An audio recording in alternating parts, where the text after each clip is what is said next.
Mm. Um,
Hi. Can you hear me? Yeah? Okay, perfect. Um, so this is the third lesson that I'm going to do, and this is also the last one. And I thought that this would be a pretty interesting one to do. So, I know a lot of people play sports. So how many of you play sports? I know I do. I play a sport. Um, so one thing that is really interesting is seeing the applications of biotechnology in sports performance. So sports performance as a whole is not only playing the sport, but it's also about the training and the nutrition and everything that goes behind the scenes of how we run and how we play football and cricket. So this is a very interesting topic that is a little different than vaccines or agriculture that I thought would be pretty cool. So the question for today is how biotechnology is enhancing athletic performance and speeding up recovery, preventing injuries, and even tailoring training specific to a person. So the overall question is, what if your favorite athlete could recover from injuries faster than ever before, or even be able to prevent injuries altogether? So I'm going to follow a similar format that I've done the past two lessons and talk specifically about what sports performance looks like today. To understand the impact of biotech, we're going to look specifically at the realm of nutrition, training, and the known medical treatments that athletes use to be the best that they can be. So this also involves recovering from injuries, as well as preventing injuries, as well as the surgical elements that doctors use when an athlete gets injured. So specifically for nutrition, athletes follow strict dietary regimes to fuel their bodies and make sure that they are at their best performance. This typically involves consuming carbohydrates, proteins, fats, along with a lot of vitamins and minerals. So the way that athletes normally do this is by intaking a lot of supplements. So supplements such as protein powders, amino acids, and vitamins are often used by athletes to support their training. While these can be very beneficial, the effectiveness and safety of some of these supplements remain questionable, and some athletic organizations have even banned the usage of some supplements because they find it to be an unfair advantage. So there's always a risk of contamination as well with the banned substances that athletic organizations do not allow for.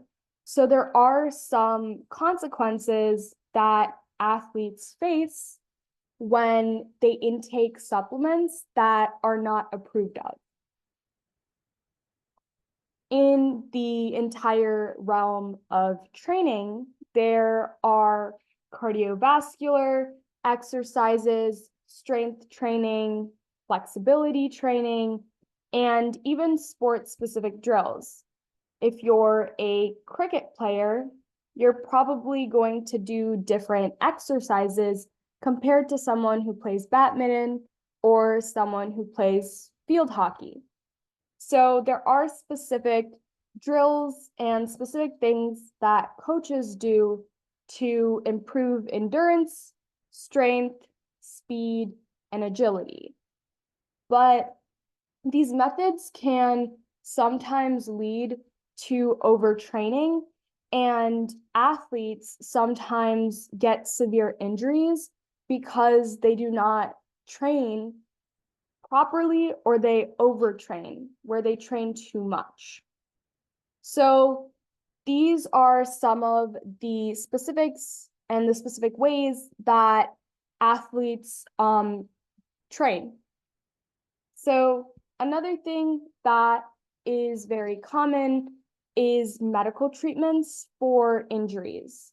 Injury prevention and recovery currently relies on physiotherapy, as well as anti-inflammatory medications and surgeries. So physical therapy focuses on restoring function through exercises, stretches, and using heat, ice, and ultrasound to improve the muscle tissue. While these are pretty effective, these treatments can be slow and impact a lot of athletes' careers and their overall performances. Another issue is that top-tier medical care and nutrition is very dependent on different hospitals, different coaches, and the different resources that athletes have. So there are disparities and differences in how good athletes can perform based on who their doctor or their trainer is.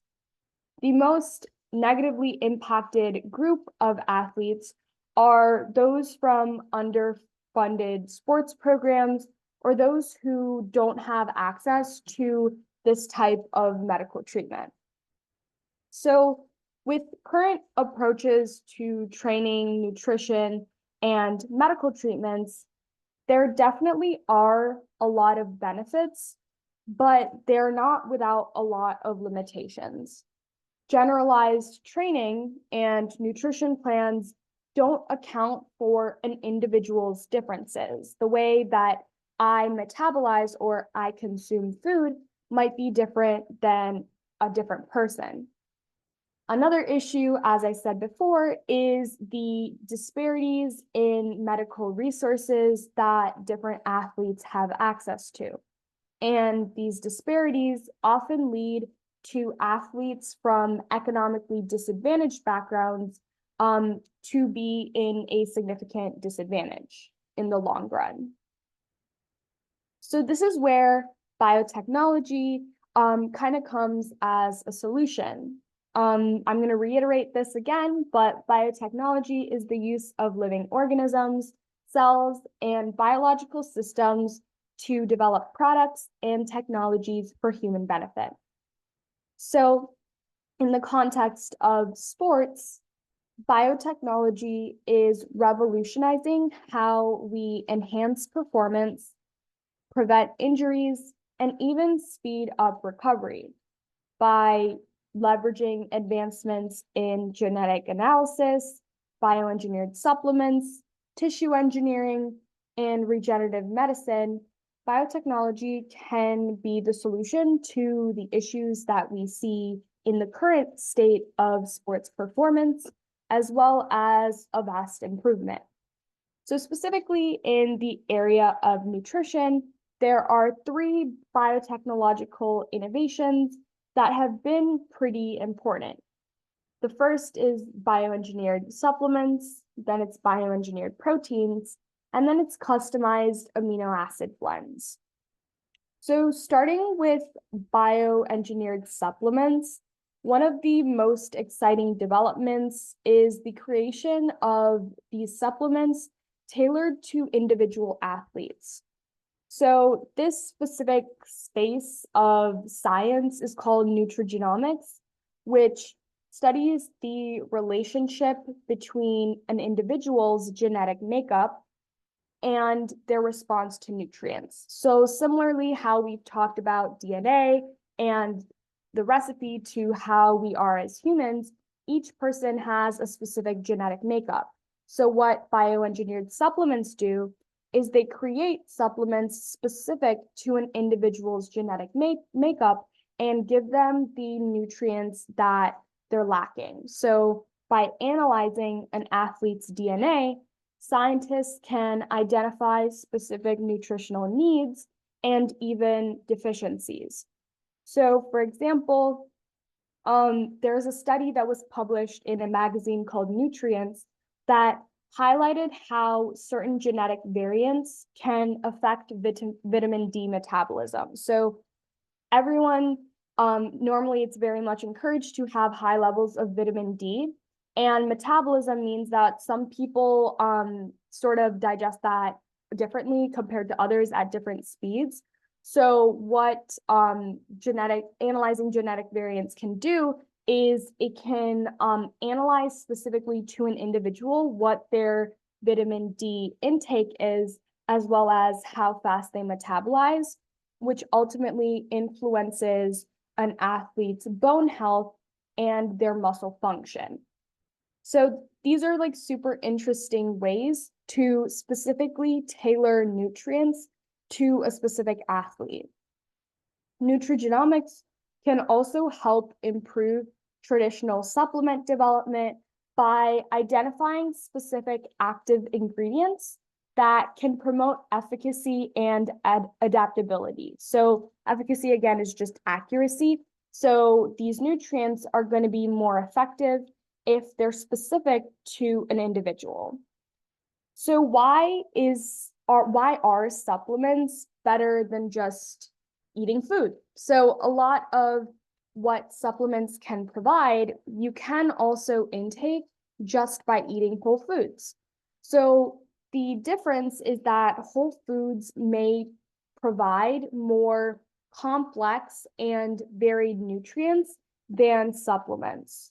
So for example, some medical conditions, like I think one type of anemia specifically, prevents the body from absorbing enough of a specific nutrient. So what supplements can do is they can be the only way that people with that condition or that specific type of anemia can receive a high enough dosage to be considered healthy.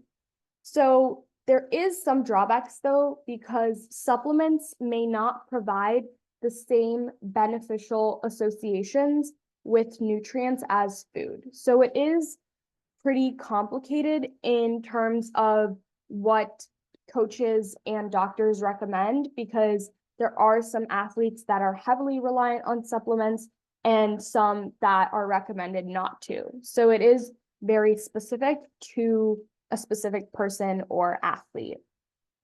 The second biotechnological innovation is bioengineered proteins.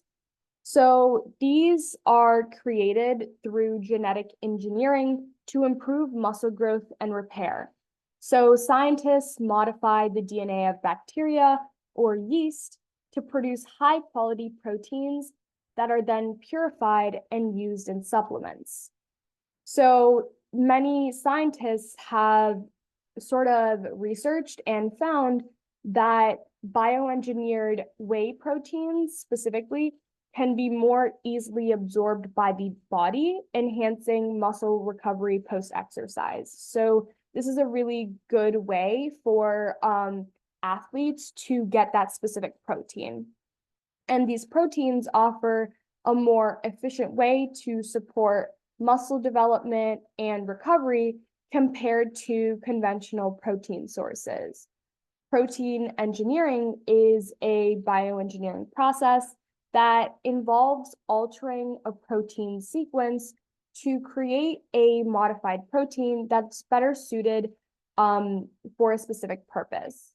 So this is very similar to like genetic modification, but instead of like manipulating it for a specific, like the way that we did vaccines to manipulate it by introducing a new type of DNA, you're actually taking pre-existing genes from the original protein molecules and manipulating it to create new proteins with different structures and improved performance. So you're basically altering the DNA or the genetic programming for the creation of a specific protein in order to be more beneficial to the person that then ingests that through a supplement.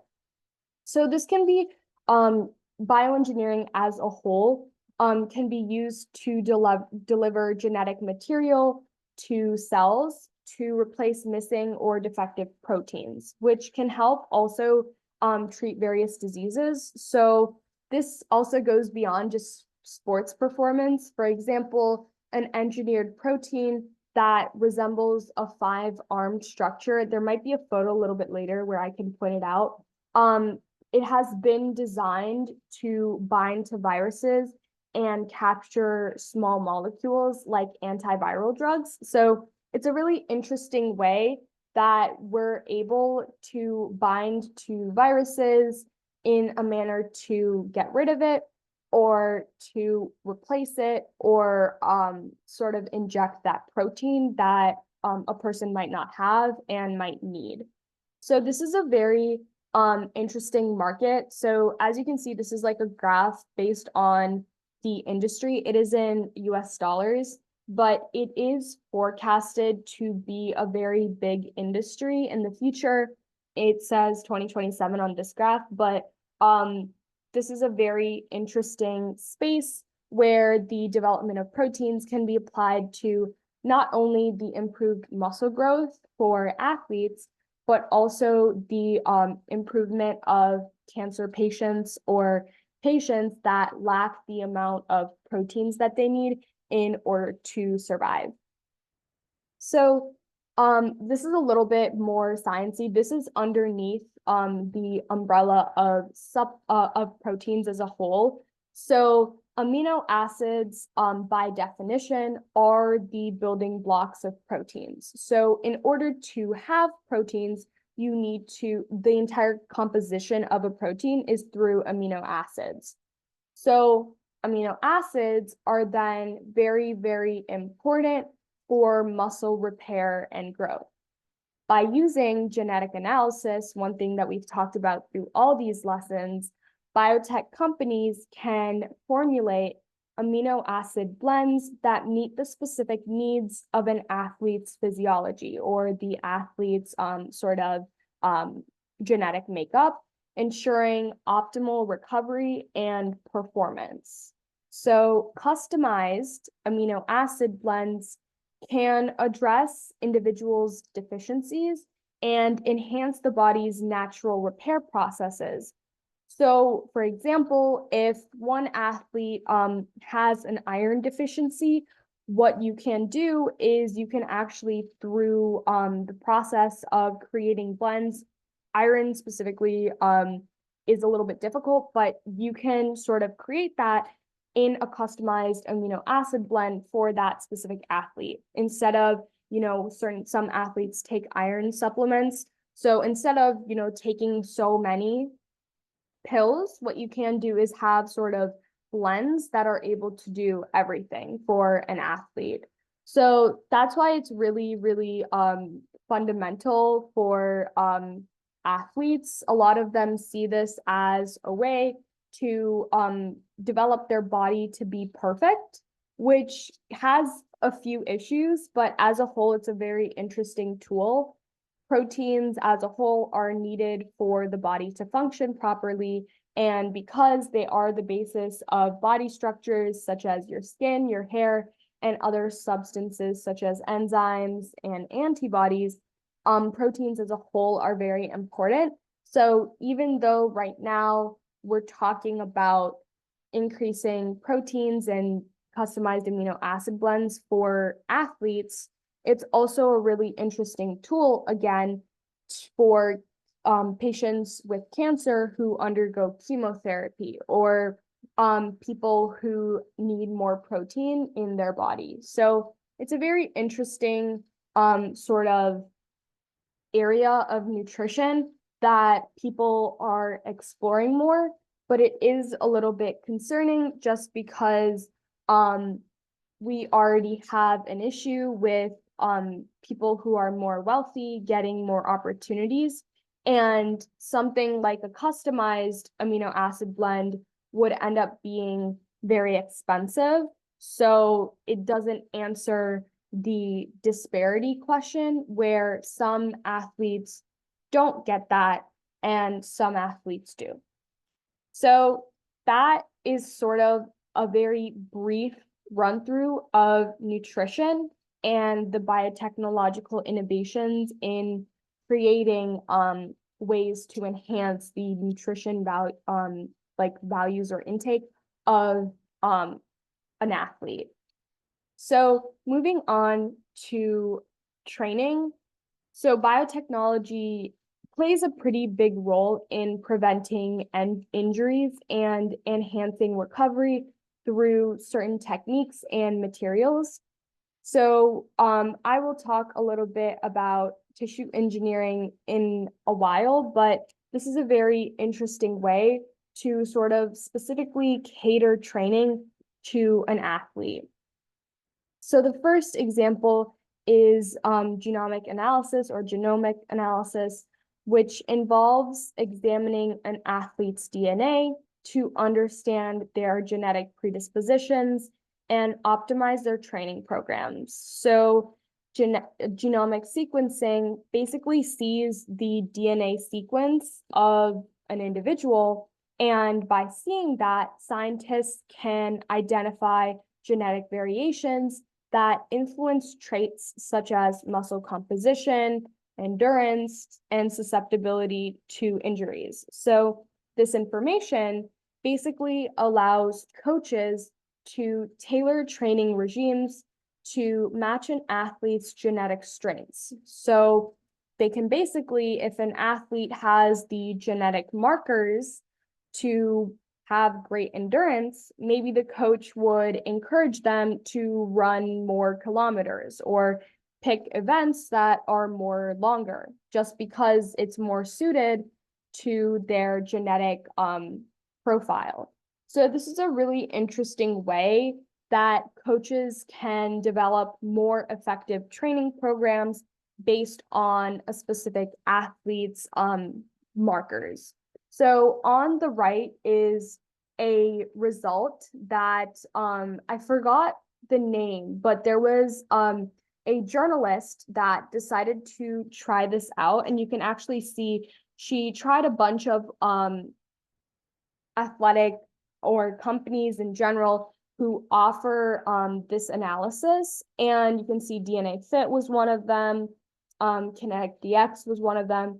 And you can see that there are a lot of variations with what they said was negative impact versus positive impact. So it was kind of interesting that different tests had different results.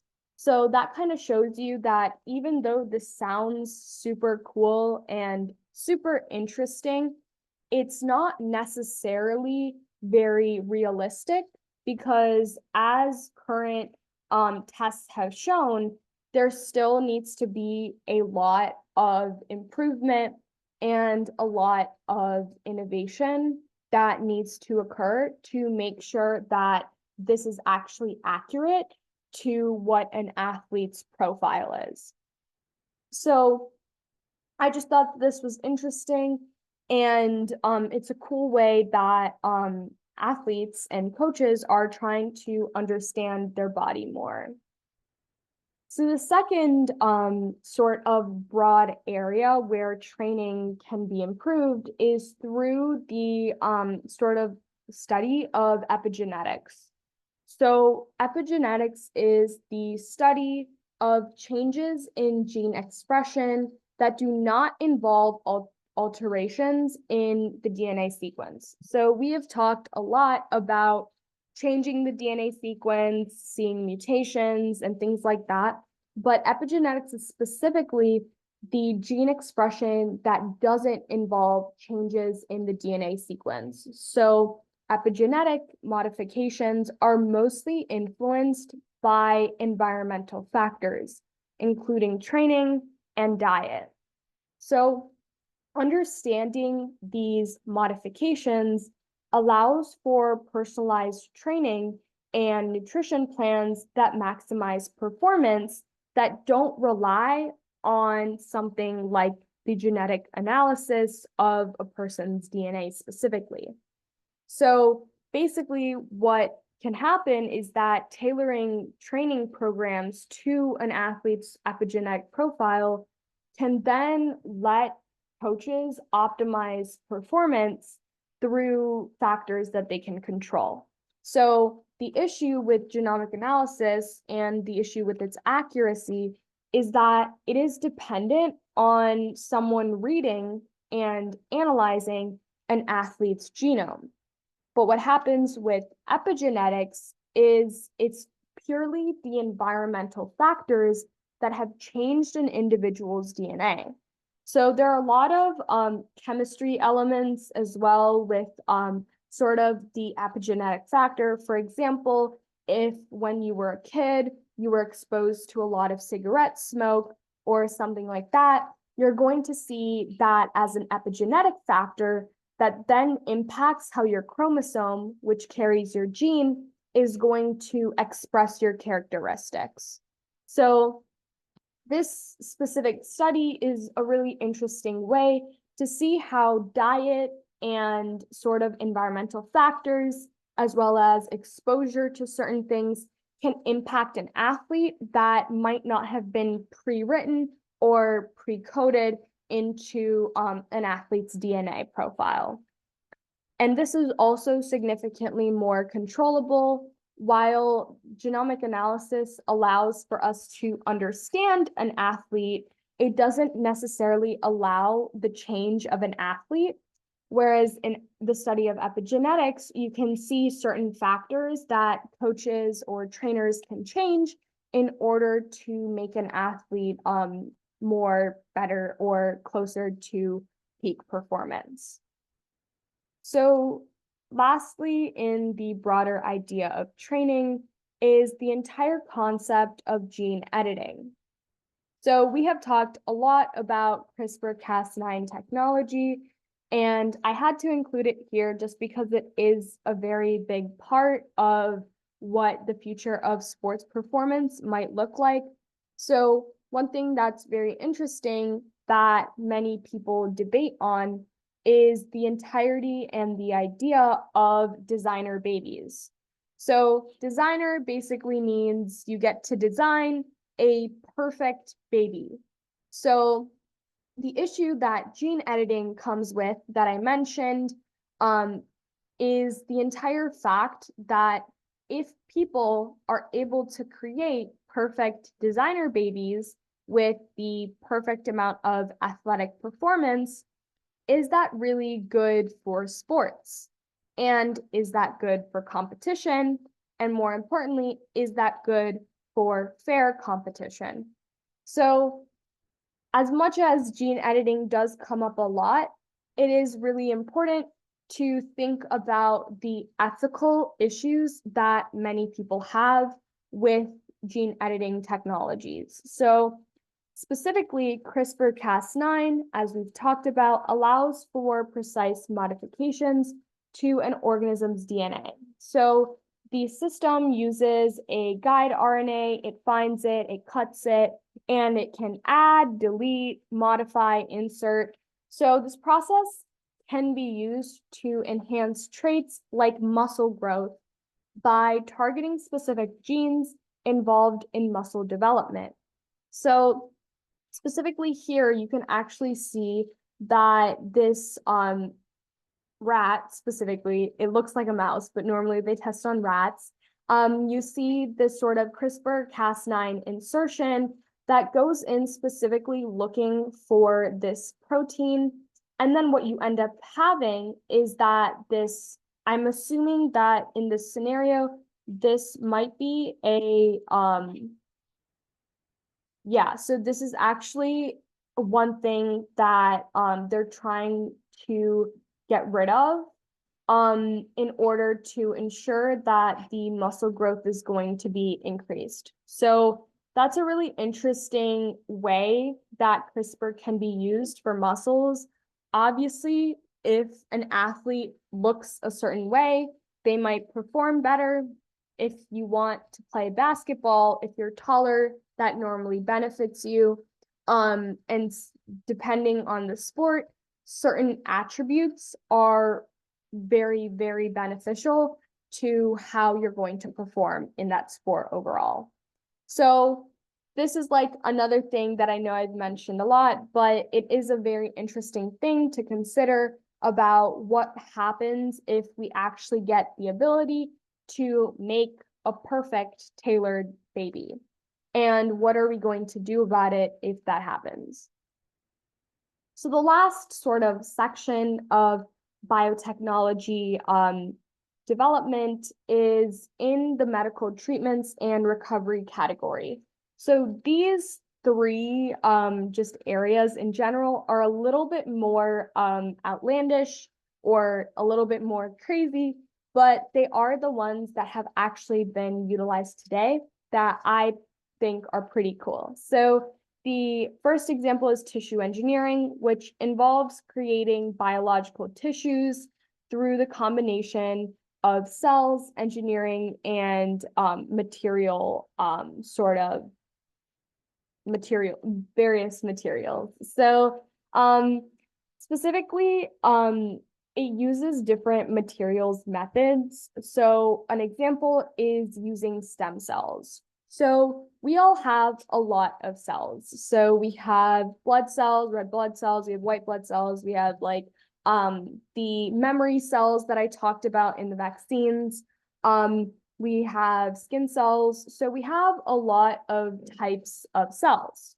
So what a stem cell is these are cells that have the ability to differentiate into various cell types. So for example, these are actually cells that have not gotten to the stage of being a blood cell yet. So they still haven't been differentiated into a specific function or a specific part of your body. So these are really interesting because they can be used to regenerate damaged tissues. For example, bioengineered cartilage can be used to repair joint injuries, offering a more effective treatment compared to traditional methods. So this field is really interesting because you end up actually using your own cells in order to sort of combat whatever issue that you're having, especially if it's a teared tissue. So what ends up happening is this specific diagram has multiple materials that are being used. I'll talk about bioprinting in the next slide. So specifically what this is talking about is you're seeing the cell culture of these non-differentiated cells, and then you're reprogramming them to be a specific type of cell that you're then introducing back into the body.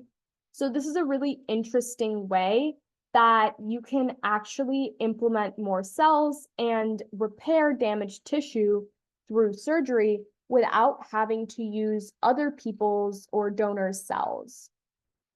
So I will give more specific examples of that in 2 slides or the slide after that. So that is the broad area of tissue engineering. This is also a very strenuous sort of method. It deals with a lot of resources and a lot of different factors and scientific laboratory work that sometimes might not be enough for the patient. So it's a very resource intensive method, but it is a pretty interesting one overall. So the next sort of innovation in the area of medicine recovery as well as prevention is bioprinting. So bioprinting is an innovative technology that uses 3D printing to create complex tissue structures by layering living cells. So this technology can produce customized tissue implants for athletes, which inevitably will accelerate recovery from injuries like ligament tears and bone fractures. So many articles and research have found that bioprinted cartilage has shown promising results in preclinical trials and might be a more effective solution for joint injuries. So by creating personalized implants, bioprinting can significantly improve the recovery process for injured athletes. So the entire process of bioprinting involves a lot of steps, and there have been tested models actually that are pretty interesting.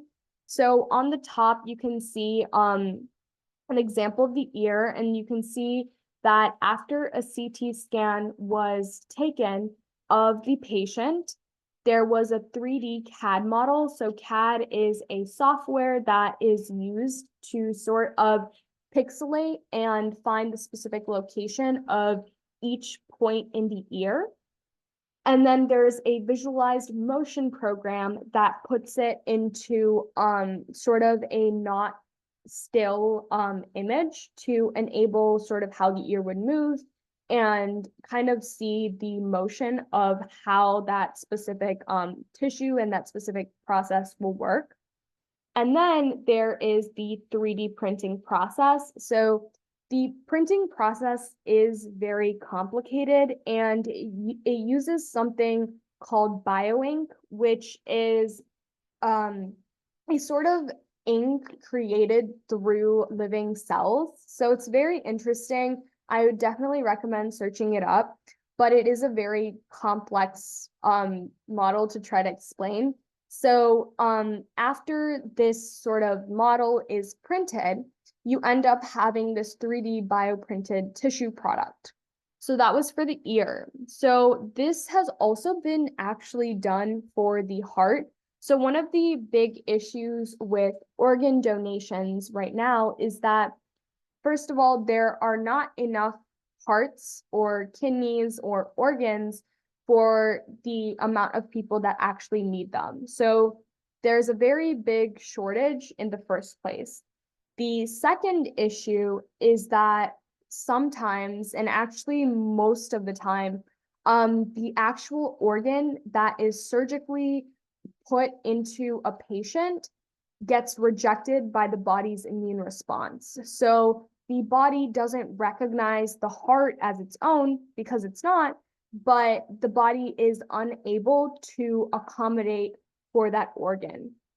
So what ends up happening is the body ultimately rejects the heart, and the person in need of a heart will then need to go through the entire process of organ donation to try and see if there's another heart that they might be able to implant. So what bioprinting has been tested for is to solve this issue by creating a bioprinted scaffold. So this entire part, you can see the heart is red, right? So you don't see any blood cells here. You don't really see any sort of living thing inside this heart cavity. So this is actually called a scaffold. Even though it's made out of living organisms, you still need red blood cells, and you still need specific types of cells to be implanted into the scaffold. So what happens is, because you're inserting and you're using the human cells itself, so if I need a heart, I'm using my own cells to put into this implant. So when this heart is then put into me, my body doesn't see it as a different person's heart. So what happens is your organ is not going to be rejected by your body. So you actually have a functioning heart. So this all sounds pretty interesting, but in reality, what scientists have had issues with is the heart continuously pumps, right? It pumps all day, every day, until your heart stops one day. So the issue with sort of 3D bioprinting is that the heart at some point is unable to deal with the amount of pressure that pumping the heart takes. So this model ultimately is unable to sustain beating at a very high like BPM continuously for a very long period of time. So this is a really interesting area that applies even beyond just sports performance, where instead of just bioprinting a implant or a tissue, you can actually start talking about bioprinting a heart or a kidney or a liver. And so it's a very interesting potential solution, but it does need a large amount of improvement to actually be a realistic solution for different types of patients.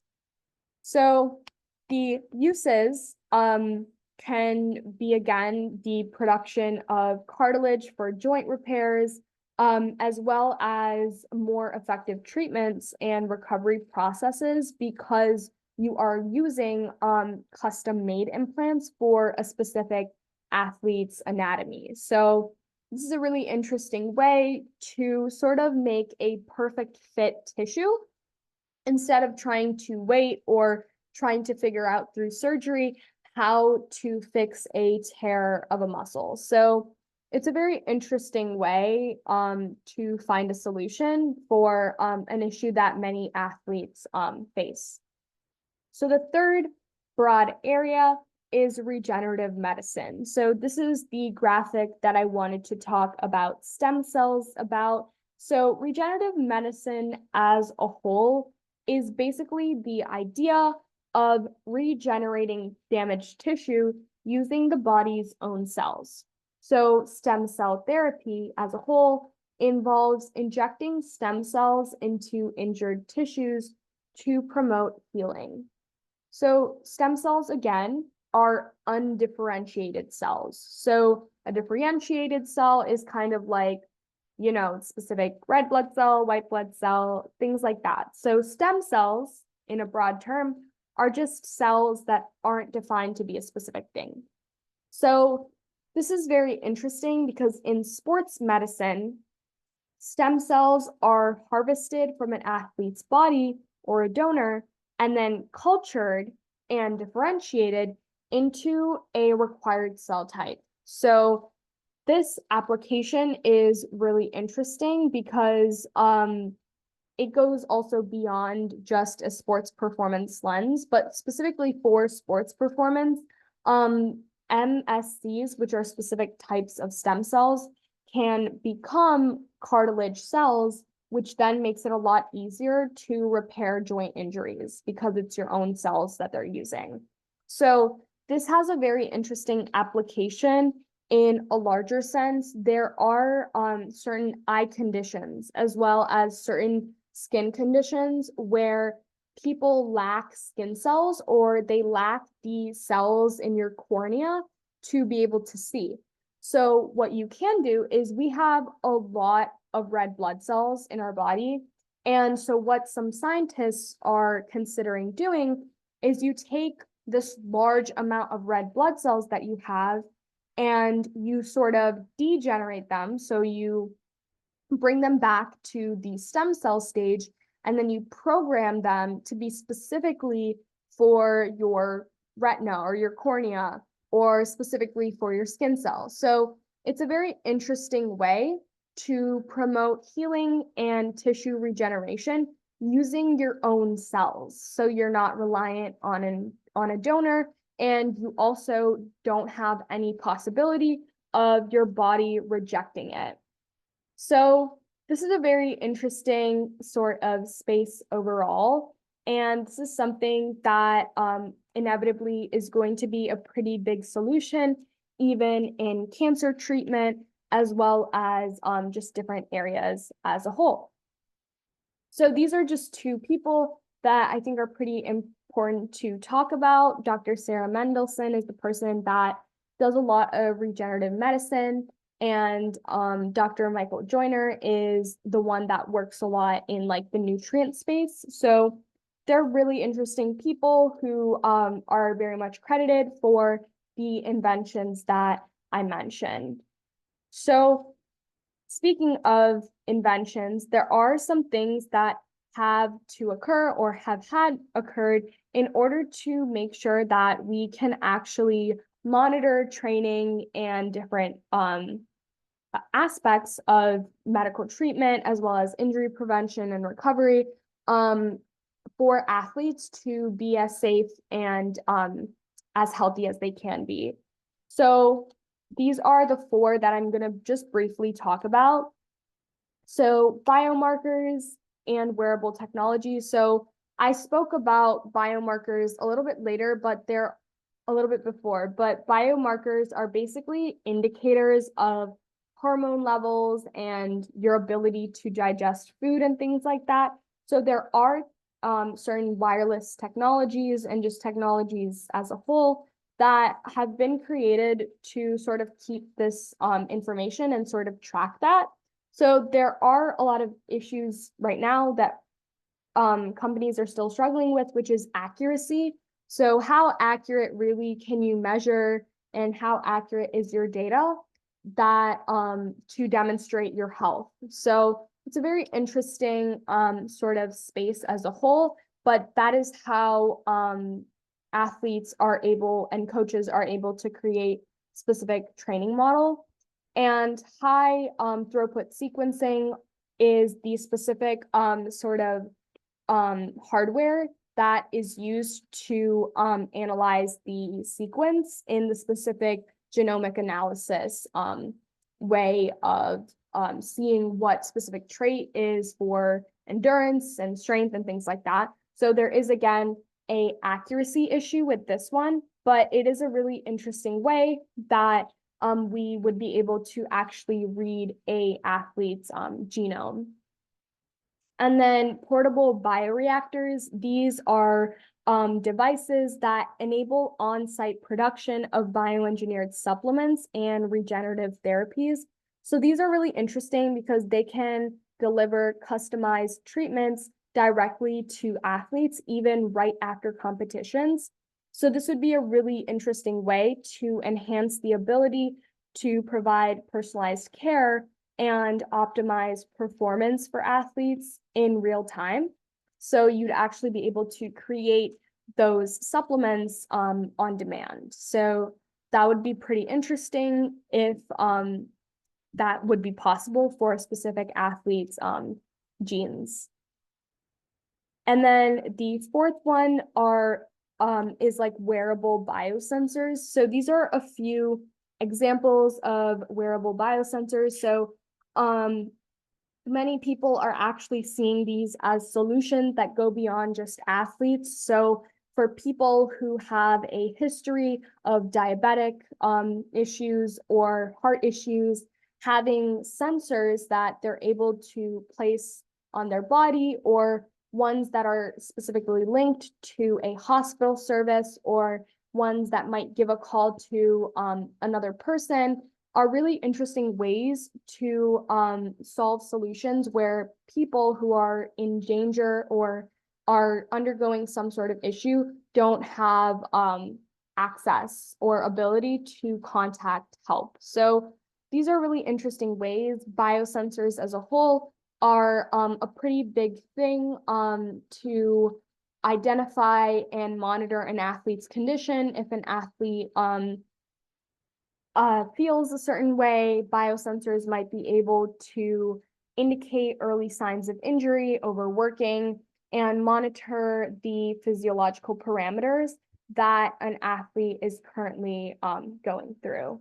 So there are three real world applications that I think are pretty cool that are being used today. So the entire nutrigenomics and specific nutrients for genotype has been tested on football players. So football is not soccer or kicking the ball, it's American football. So the one that involves throwing. So this is a very interesting study that found that players who followed this personalized plan had actually fewer injuries and improved overall performance. So this, as much as maybe analyzing the genome of an athlete and then making a plan, even though it might not be 100% accurate, this study found that it was pretty interesting and beneficial in preventing injuries. And this is specifically the bioprinting for knee injuries. So they have done this and the results showed significant improvements in joint function and reduced recovery times. So athletes were able to go back to their sport faster, and it was an effective alternative for traditional surgical methods. And the last one is genomic sequencing in Olympic athletes. So by analyzing the genetic profiles of elite athletes, researchers identified specific genetic markers, so biomarkers, associated with endurance, strength, and injury susceptibility. So how likely are you to get injured? And they were able to actually demonstrate the potential for sequencing to provide personalized training plans. So this is a really interesting way that individuals are finding solutions to improving human health and human markers to make sure that individuals are performing to their highest level that they can without taking something like performance enhancers. But there are a lot of people that still think that things like this are an unfair advantage. So it is a pretty interesting thing to consider whether or not this is a good thing or if it's a bad thing, or maybe it's kind of something in the middle. So for more information, I do have a website. So there's a lot more if you just go to www.bioinquiries.com. So if you're interested in this kind of thing, I think it's pretty cool. There are more episodes that you can listen to and things you can talk about and questions you can ask if this is something that you think is super cool. And yeah, that was the end of sort of the applications of biotechnology in sports performance. The future of it looks really interesting. The actual innovations and technologies that have been discovered aren't necessarily the most accurate or the most beneficial or the most sports enhancing as it could be. So it is a pretty interesting space where people are going to keep developing as well as keep applying the innovations in this area and try to apply it to things like organ development or just generally how healthcare can be provided. So I think it's super cool. I kind of went a little bit fast. I hope you found something that was interesting through the 3 days. If you have a question about now or even the past 2 days, I can answer them if you put the questions in the chat. So yeah.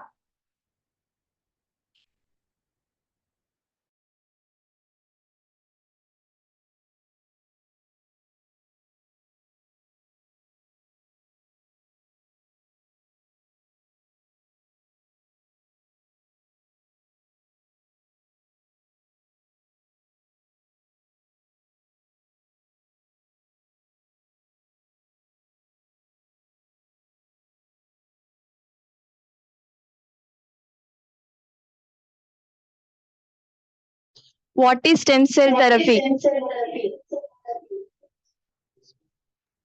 So let me go back to the photo because I think it might help. So stem cell therapy is, there you go. So basically what stem cell therapy is you're taking your own cells. So like I said, human beings, if you're generally pretty healthy, you normally have a lot of red blood cells and you normally have a lot of skin cells. So what scientists can do, and the entire process of stem cell therapy, is you take these cells. So you can, this specifically is a fibroblast cell, that's like a scientific term. But let's say hypothetically you take a skin cell and you sort of reprogram that cell. So let's say you need more tissue cells specifically because you had a knee or a joint injury and you tore that tissue. So what you can do is you can reprogram that cell. So scientists will be able to reprogram it to become what would end up being a part of your tissue. So after they reprogram the cell, you then make it a specific differentiated cell. So here it says neural cells, so that's for your brain, pancreatic, beta cells, that's for your pancreas. So you can basically differentiate this cell that was once your skin cell to be your red blood cell, or whatever you need, specifically in this case, in my example, a tissue cell. Obviously, that's not the scientific term. And you can end up using that in surgery. So that is essentially what stem cell therapy is, where you're using your own cells, but you're differentiating it to be more specific to whatever it needs to be. I hope that answered your question.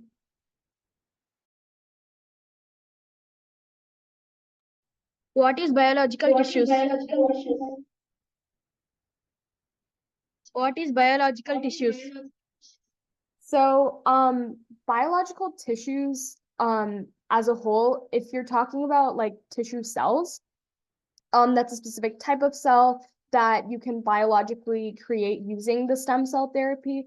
Biological tissues as a whole, so, I don't know if I can pull up a photo, but, in the human body, tissues are sort of the things that keep your joints together. So let me actually find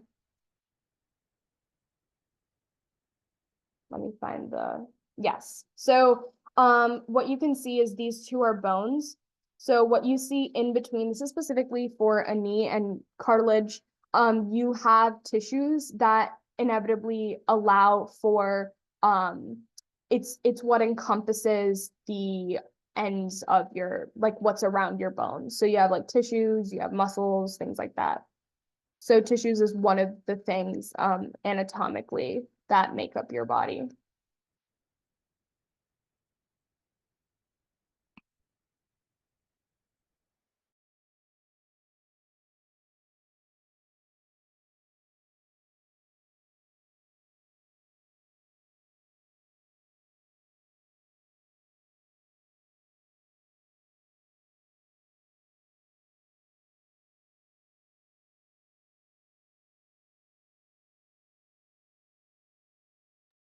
Okay, yeah, I hope I answered the questions relatively well. Thank you so much.